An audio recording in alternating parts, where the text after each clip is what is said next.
But I want to bring it back to Just Stop Oil as an organization.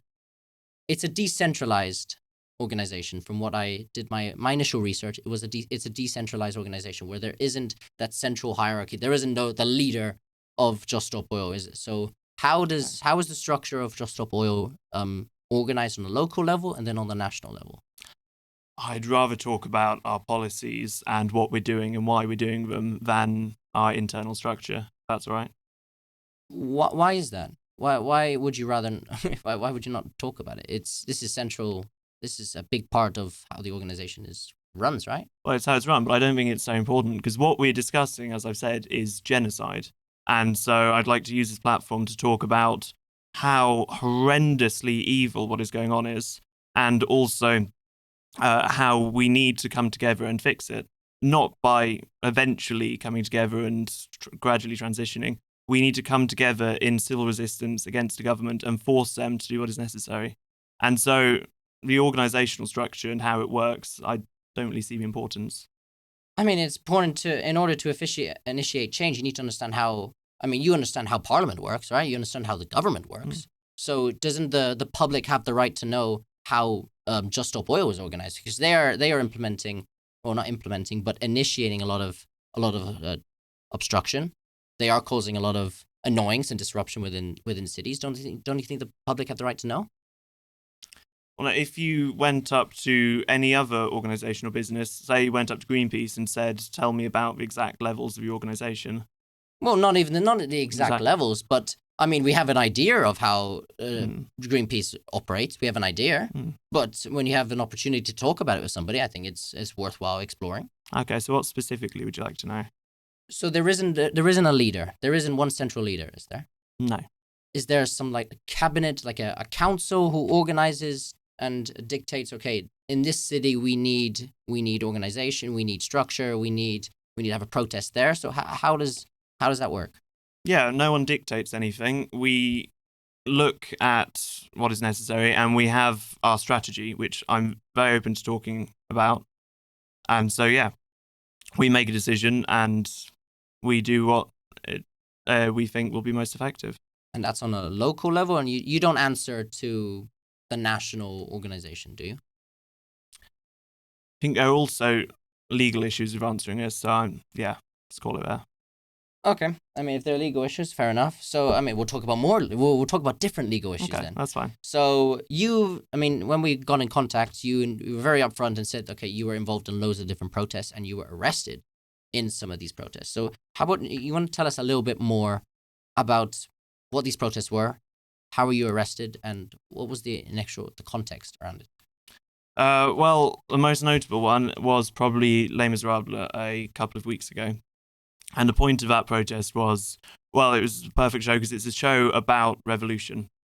And so the point was, we need to engage in revolution as the people then did, else, because the government is royally screwing all of us over. There's no denying that. And so we need to use the platform and the power we have to engage in civil disobedience against the government. We're all kind of faced with a choice. We can either act and try and prevent genocide, or we cannot. And I choose to act.